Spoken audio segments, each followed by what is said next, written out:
What is up, guys? Welcome back to a brand new video. We're here for the sprint race around Silverstone. If you guys didn't see what happened in the feature race, then do go check it out. It was very sad. And we're now starting from plumb last at back of the grid with none other than the legend himself, Mahavir. So he's going to give us a very difficult time off the back of the grid. But yeah, again, if you didn't see what happened, do go check it out. It was it's not fair. It's really not. But moving on from that, we will not rest on our laurels too much, and we're going to try and move forward with this career mode. We've got a pretty healthy gap in the championship, so we can afford stuff like that to happen. Although it's not ideal, and we don't want it to happen too often. You know, if it does obviously happen, then I'm sure we can move on and everything could be fine. But again, starting from the back of the grid, not ideal. Obviously, it's going to be good for the fans, you know, see some overtaking, and I'm sure we can climb our way up the grid, one form or another. But P20 on a dash, no stops this race, something you'd expect to see here, especially in a sprint race. As opposed to Austria, in the sprint race, a few drivers decided to make extra pit stops, and our teammate was one of them. Mick decided to make 2 stops in a sprint race.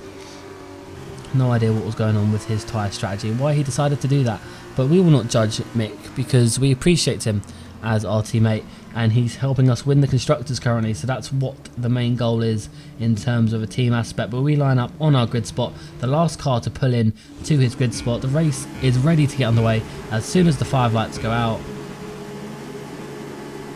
And we are underway. Nikita Mazepin has a really bad start, so we're going to maybe try and have a look at him into turn 1. This might be the first time we've ever made a move off the start-finish line, and we're going to go down the inside of Nikita Mazepin. We get the move done. Now that's a record. We've never done that before, and let me tell you, I was chuffed. We're going to chuck it down the inside of Guillaume, maybe try and look at Boschung. We have nowhere to go. We're going to climb over the curb and the grass. Ragunathan's going to swipe across us, so Ragunathan, like I said earlier, it's going to make our life difficult here today at our home Grand Prix. Mazepin sticks his nose in, trying to get past us. He's going to back out as we come into what not exactly a great overtaking opportunity here into Brooklands. We're nowhere near Ragunathan, so we're going to have to struggle and try and climb up to the back of him. Everyone's all bunched up at this point as the leaders are starting to get away.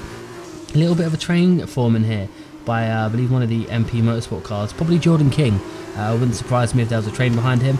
It would make perfect sense. But Ragunathan is our next person we're going to try and overtake. I never thought I'd say that in an overtaking sense, but here we are behind the legend himself. He's going to take a very slow line there through Cops. We're going to go side by side into Maggots and Beckett's by the looks of it. We're going to hold the inside line. He's going to try and go around the outside, give him a bit of a squeeze as we come through and hopefully get the move done before Chapel. Maybe have a look at Giotto, but it doesn't look like he's going to give up that easily.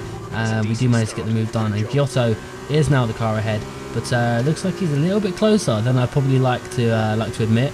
According to the Delta, everyone's a 1 lap ahead of us, so that's not ideal by any means of the word. But Giotto's looking quite slow here behind Ralph Bosch, and we get a bit of a snap on the exit. We might chance it down the inside there of Giotto. Maybe have a look at Boschung, very similar to what we did at turn 3, and we lose out again. This time we don't lose any positions. We managed to keep our position on Ralph Boschung, but checked our car, make sure we don't have any damage after those 2 very rash moves. As you can see, we're in the mood for an overtake as we take a nice wide sweeping line into turn 1. And Boschung's looking quite slow, and we're going to chuck it down his inside and close up to the back of Calderon there. And he's going to come back at us here. It's a very good job. We banged tyres, in fact. Rear right to front left. Very odd that you don't really see that kind of contact without a puncture. But we do actually manage to continue. So Tatiana Calderon is the next car we're going to be chasing down. The young Colombian lady up her gearbox, to be quite honest with you. He went so slow through there.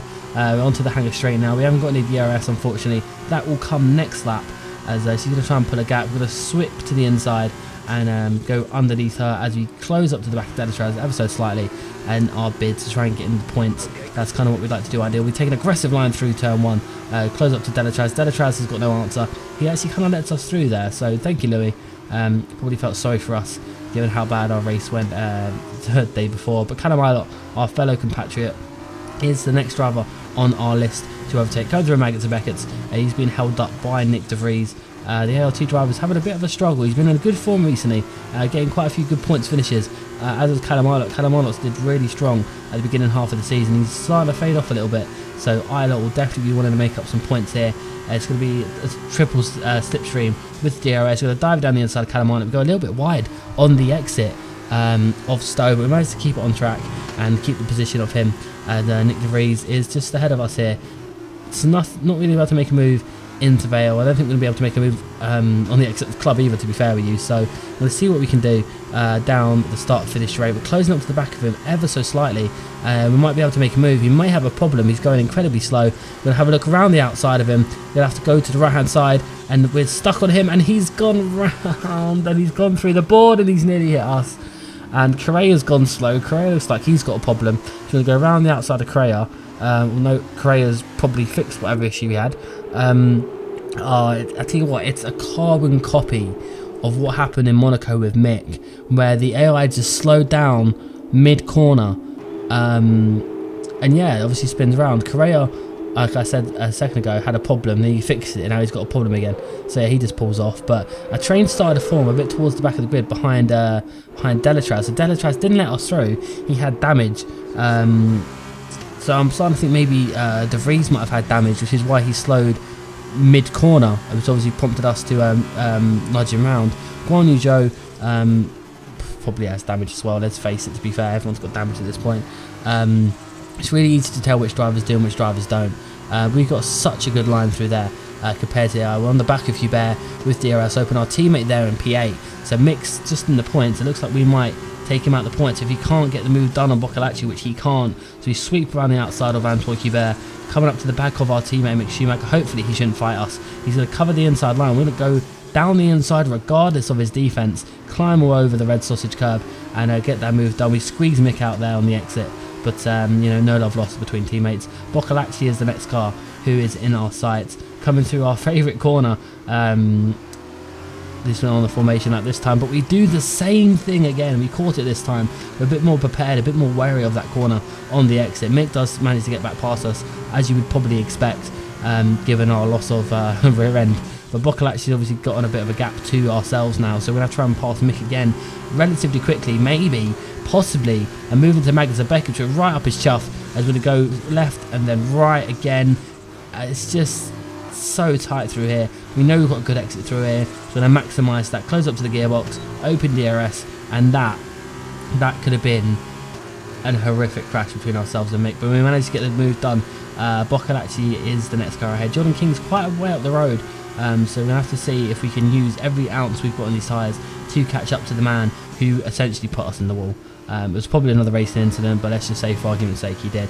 But he's battling with camera. We're going to have a look at him maybe round the outside here as into Vale. It's going to be side by side. We're going to do a Leclerc Verstappen move to get that position done on King. We did what Leclerc could not and hold that position down. And you can just see here, we just cut across and just get that position done on him there. But Sergio Sette Camara is our next car. He's going incredibly slow.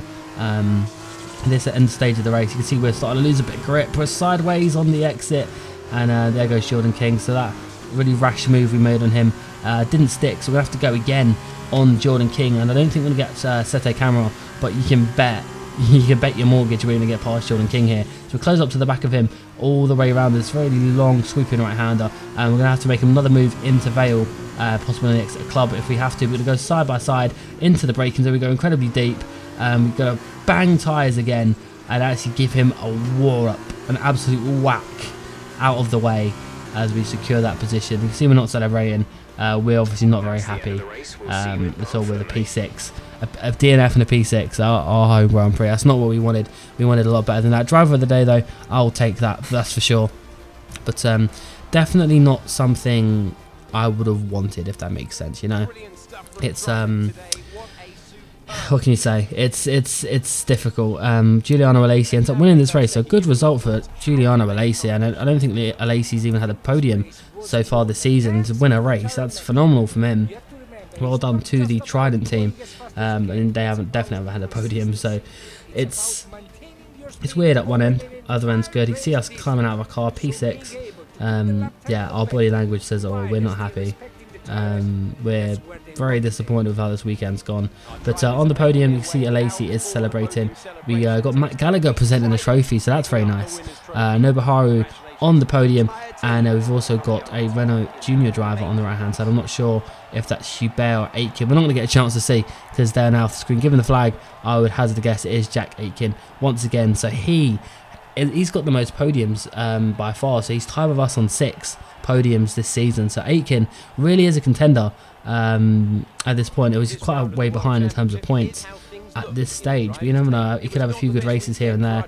And the next thing you know, we're battling him in the finale in Abu Dhabi. We'll have to see what happens. But if Mick can get in the mix, that would obviously be very good for ourselves. Yeah, 41 point gap lead at the moment to Jack Aitken. But that's been this video, guys. Next time out will be Hungary. If you have enjoyed, please do slap a like on it. It helps me out massively. If you're new around here, do subscribe for more Formula 1 content, and I'll see you then.